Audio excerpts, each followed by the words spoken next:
4 dangerous signs of women with high spiritual intelligence. There exists a rare kind of woman whose presence unsettles the shallow and whose silence shakes the arrogant. She does not roar to prove her worth, nor does she bend to the chaos of others. Instead, she carries a deep inner order that only those with eyes trained by discipline can recognize. This is the first dangerous sign of a woman with high spiritual intelligence. She is untouchable by manipulation. While the majority of people are tossed around by praise or insult, she remains steady, unmoved by the applause of the crowd or the sneer of the critic.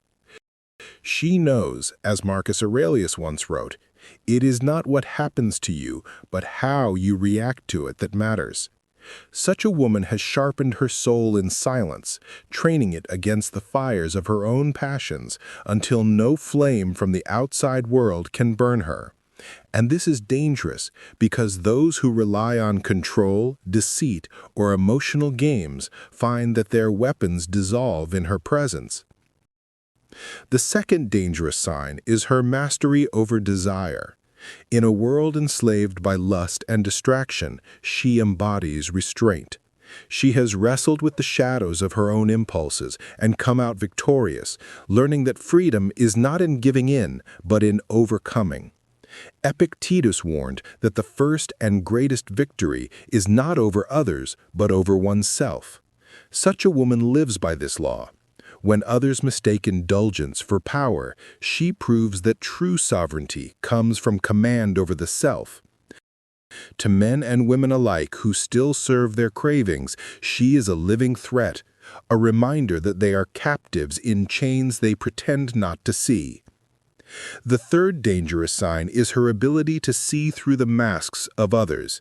For she has stripped away her own illusions, and by doing so, she has gained eyes that pierce through pretense.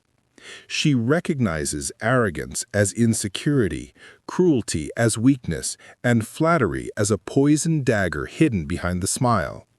Seneca wrote, "The greatest remedy for anger is delay." She does not lash out when wronged, she simply observes, waits, and lets time reveal truth. This patience unnerves those who thrive on chaos, because she cannot be provoked into surrendering her composure. And finally, the most dangerous sign of all, she has made peace with suffering. Life has already tested her with storms designed to break her, yet instead of shattering, she has become unshakable. She knows that pain is not an enemy, but a teacher, and adversity not a curse, but a forge. As Cleanthus declared, "Lead me, Zeus, and you too, Destiny, to wherever your decrees have assigned me." A woman of such strength does not resist fate, but walks with it, unafraid. This acceptance makes her invincible, because nothing external can rob her of her inner fortress. We must understand the dangerous power of such a woman is not in violence, manipulation, or control. It is in her serenity, her restraint, and her wisdom. The world cannot bend her, and those who try are confronted with their own fragility. She is not merely surviving, she is transcending. And this is the lesson for us all. If we wish to rise to her level of spiritual intelligence, we must learn as she has, to master desire, to pierce through illusion, to endure suffering, and to remain unmoved by the noise of the crowd. The danger is not in her strength alone, but in the way her very existence reveals our own weakness. The other dangerous sign, she refuses to be governed by fear. Among all the marks of high spiritual intelligence, there is one so rare and so unsettling to the world that it separates the truly elevated from the masses. It is the refusal to be governed by fear. This, more than anything else, is what makes such a woman dangerous. Not dangerous to the righteous, but to the manipulative, the deceitful, and the shallow. For fear is the chain with which most people are led. It is the silent master behind their choices, the invisible leash that tugs them into conformity, silence, and obedience. People fear judgment, so they hide their true voice. They fear rejection, so they wear masks. They fear loss, so they cling to what enslaves them. But a woman of high spiritual intelligence has cut through these illusions. She has wrestled with fear, stood in its presence, and stripped it of its power. Marcus Aurelius wrote, "It is not death that a man should fear, but he should fear never beginning to live." This principle applies equally here. She does not fear death, nor ridicule, nor abandonment, for she has realized that none of these can touch the essence of her soul. To live bound by fear is not living at all. It is existing as a shadow. And so she refuses this shadow life, choosing instead to walk boldly in the light of truth. This refusal to bow before fear manifests in many ways, each one unsettling to those who seek control. First, she cannot be silenced, not because she shouts, but because she speaks only when necessary, and when she does, her words carry the weight of someone who has nothing to lose. Epictetus reminded us that freedom is the only worthy goal in life. It is won by disregarding things that lie beyond our control. Such a woman has mastered this art. She does not waste her breath defending her worth to those who cannot see it, nor does she chase validation like a beggar chasing coins. She speaks with the clarity that terrifies the pretender, for they realize her words come from a place untouched by fear of consequence. Second, she is immune to intimidation. Those who thrive on power games quickly find themselves disarmed in her presence. Why? Because she has already confronted her deepest fears alone. She has faced loss, betrayal, humiliation, and pain, and from each wound she has forged resilience. As Seneca observed, "He who is brave is free." This bravery does not mean she does not feel fear. It means she feels it and acts in spite of it. To those who build empires on fear, her very existence is dangerous. She cannot be threatened into submission, for what could you possibly take from someone who has learned to let go? Third, her decisions are not governed by fear of the future. The average person clings desperately to control, enslaved by what-ifs and nightmares of tomorrow. They abandon opportunities, silence their calling, and betray themselves to avoid the discomfort of uncertainty. But she has learned to trust the unfolding of life, to embrace the unknown as a teacher rather than an enemy. Cleanthes prayed, "Lead me, Zeus, and you too, Destiny, to wherever your decrees have assigned me." She embodies this same spirit, flowing with the current of life rather than resisting it. This surrender does not make her weak. It makes her indestructible. For how can you break one who has made peace with fate? The dangerous nature of this fearlessness lies in the mirror it holds up to others. When people encounter such a woman, they are forced to confront the fact that they themselves are still slaves to fear. Her courage exposes their cowardice. Her calm reveals their panic. Her silence reveals their desperate noise. And this revelation is intolerable to those who build their identity on illusions. They may envy her, despise her, or even try to destroy her, but they cannot control her. Yet we must not misunderstand. This fearlessness is not arrogance. It is not recklessness. It is not the loud bravado of one who seeks to impress others. On the contrary, it is quiet, subtle, and rooted in deep humility. She knows that she too is mortal, that pain will still come, and that life will still test her. But she has accepted this. She has trained her soul, as the Stoics did, to rehearse adversity, to meditate on worst-case scenarios, to embrace the fragility of life without despair. Thus, when storms arrive, she does not crumble. She was prepared long before the clouds gathered. This is why such a woman is dangerous. She cannot be bought. She cannot be blackmailed. She cannot be manipulated by fear of loss. Those who operate in deceit rely on fear as their weapon. But when that weapon strikes her, it falls harmlessly to the ground. And there is a final dimension to this fearlessness, perhaps the most powerful of all. She has learned to walk alone.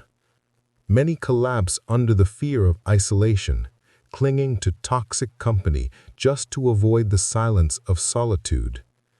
But she has entered that silence willingly and discovered that it is not emptiness, but fullness. It is the place where the soul grows strong, where the mind sharpens, where illusions fall away. As Musonius Rufus declared, the greatest thing in the world is to know how to belong to oneself. She belongs to herself, and therefore she does not fear losing the approval of others. This is why people find her intimidating, because she does not need them. And paradoxically, it is precisely this independence that makes her presence magnetic. For people are drawn, like moths to a flame, to those who radiate the freedom they secretly crave. So we see the refusal to be governed by fear is not just a sign of high spiritual intelligence, it is the most dangerous sign of all. It makes her untouchable by manipulation, unbreakable by adversity, and unconquerable by external forces. But here lies the challenge for us. Will we learn from her, or will we shrink from her example? For her life is not merely a warning to the deceitful, it is an invitation to us all, an invitation to free ourselves from the invisible chains that bind us, to stop letting fear dictate our choices, to train ourselves in silence, discipline, and resilience until fear itself loses its grip. This is not easy. It requires the death of the old self, the self addicted to comfort, validation, and control. It requires confronting the shadows within us that we have long avoided. But if we dare to take this path, we too will discover what she has, that the only true prison is fear, and the only true freedom is mastery over it. And when we reach that state, we will no longer be governed by fear, but by courage, wisdom, and serenity. And then, like her, we too will become dangerous, not to the righteous, but to the false, not to the light, but to the darkness. For there is nothing more threatening to a corrupt world than a soul it cannot enslave. Another dangerous sign. She possesses an unyielding command over her emotions.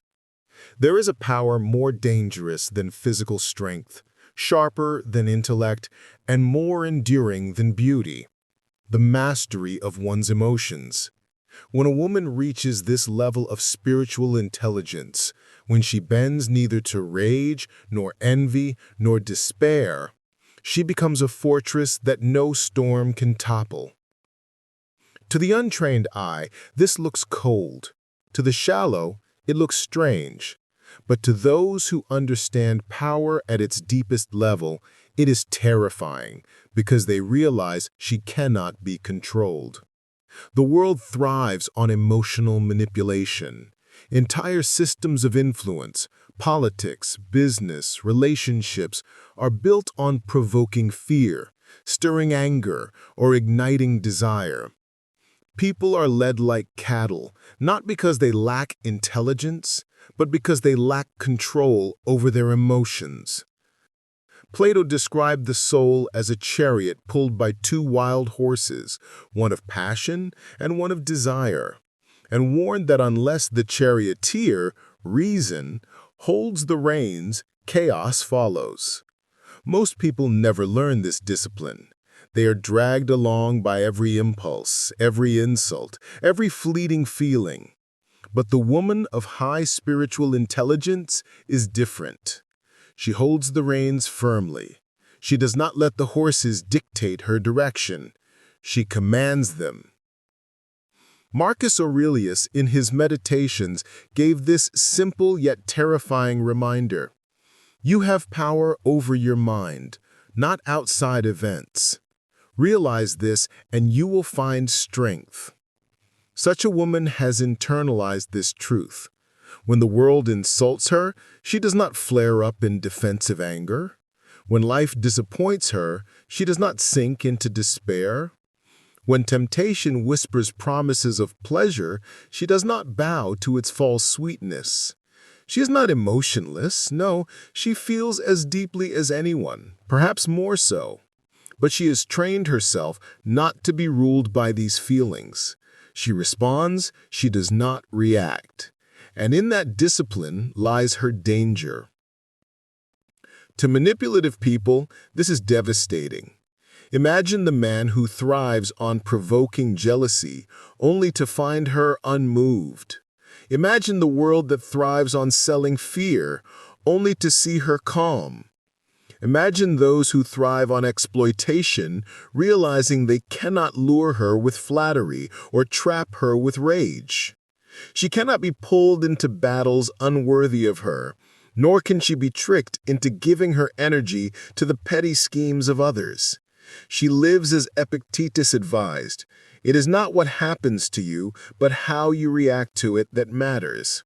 And since her reaction is disciplined, her enemies are left powerless. This control over emotions is not natural. It is earned through trial and fire. Many mistake her calm for luck, thinking she has been spared hardship. But in truth, she has suffered more than most. She has been betrayed, broken, humiliated, and tested. The difference is that she used every wound as training. She chose not to let bitterness define her.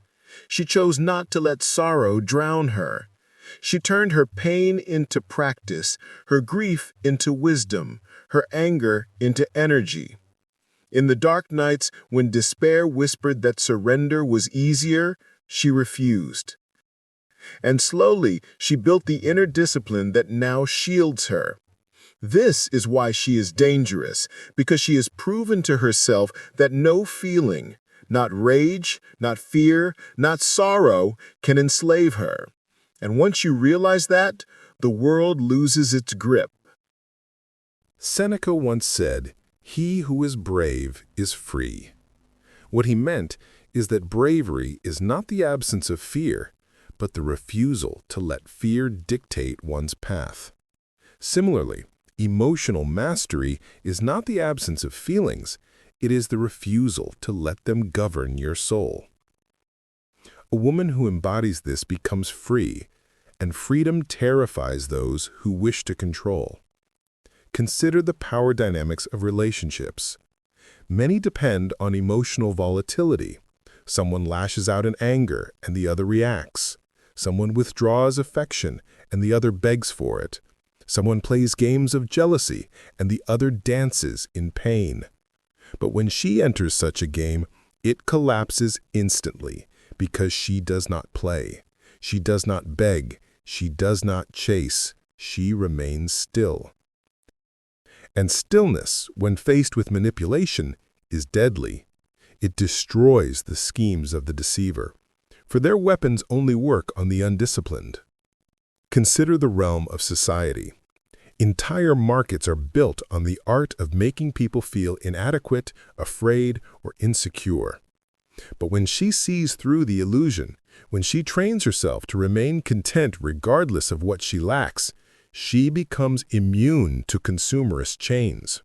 She needs less and therefore owns herself. Musonius Rufus said, "The greatest wealth is to live content with little." Her detachment from endless craving makes her unpurchasable and thus uncontrollable. Now consider the personal. Emotional discipline is not merely a shield against manipulation. It is also the seed of profound peace. To feel anger without being consumed by it, to experience grief without losing oneself in despair, to encounter temptation without collapsing into regret. This is liberation. It is the quiet power of one who has tamed the inner storm. And when others witness this calm, it unsettles them, for it shows them what they lack and what they fear they can never attain. But here's the deepest layer. Her control over her emotions does not make her cold, it makes her compassionate. Because she is not ruled by her own impulses, she can see others clearly. She can comfort the grieving without drowning in their sorrow. She can forgive the foolish without being poisoned by bitterness. She can guide the lost without pride. Her discipline creates space for love, the kind of love that is steady, unshaken, and enduring. And this kind of love is dangerous too, because it cannot be manipulated, bought, or destroyed. This is why she is a paradox, soft yet unbreakable, compassionate yet uncompromising, calm yet powerful. The undisciplined mistake her silence for weakness, but in truth it is the silence of one who chooses her battles. They mistake her restraint for passivity, but in truth it is the restraint of one who knows the power of timing. They mistake her forgiveness for naivety, but in truth it is the forgiveness of one who has transcended vengeance. The danger of such a woman is not that she seeks to dominate others. It is that she cannot be dominated. She lives in a fortress not built by walls, but by inner strength. And the stronger her mastery grows, the more she becomes a mirror exposing the weakness of those around her. For us, the lesson is clear. If we would rise, we must learn as she has learned. We must stop being dragged by every impulse, every insult, every fleeting emotion. We must train ourselves, as the Stoics trained, to observe feelings without obeying them, to question the stories our emotions tell us, to master the space between stimulus and response. We must endure hardship as discipline, see every trial as a lesson, and use every pain as a sharpening stone. Only then can we taste the freedom she has attained. Only then can we join her in becoming dangerous, not to goodness, not to truth, but to manipulation, weakness, and deceit. And when we reach that point, when we too have unyielding command over our emotions, we will walk as she walks, calm in chaos, strong in suffering, free in a world of slaves. And the world will not know whether to fear us, envy us, or follow us. The another dangerous sign. She walks alone without fear. There is something unsettling about a woman who does not dread solitude. To the ordinary soul, silence feels like a punishment. To be alone is to feel abandoned, unwanted, insignificant. That is why most people surround themselves with noise, constant chatter, meaningless connections, distractions to keep the emptiness at bay. But when a woman reaches a high level of spiritual intelligence, she begins to treat solitude not as an enemy, but as a companion. And that terrifies the world. For if she can walk alone without fear, then no one can hold her hostage with abandonment. No one can threaten her with isolation. No one can bend her spirit by withdrawing approval or affection. She stands whole within herself. The Stoic philosopher Epictetus once declared, "If you want to improve, be content to be thought foolish and stupid." He was not speaking of ignorance, but of independence. He meant that to rise above the herd, one must accept being misunderstood, criticized, even rejected. The woman who has embraced solitude has accepted this reality. She no longer needs the validation of the many. She has built an inner citadel, a fortress within her own mind where the opinions of others cannot reach. This makes her dangerous, for society thrives on conformity. It teaches us to measure ourselves by comparisons, to live by the praise of others, to fear disapproval. It conditions us to believe that without belonging, we are nothing. But she has shattered this illusion. She knows that worth is not borrowed from the crowd, but forged in the self. By walking alone, she proves that she does not need permission to exist, nor approval to act. Marcus Aurelius wrote in his Meditations, "The tranquility that comes when you stop caring what they say or think or do. Only what you do." The woman who has absorbed this truth becomes unshakable. She does not tremble when mocked. She does not chase when ignored. She does not beg when excluded. She walks her path even if it winds into darkness, because she knows that her integrity, her reason, her soul, these are her compass, not the fleeting voices of the crowd. This is just the beginning. If the wisdom you heard today stirred something within you, stay with me. Together, we'll uncover the ancient truths that forge unbreakable minds. Subscribe and let's walk this path of strength and clarity, one step at a time.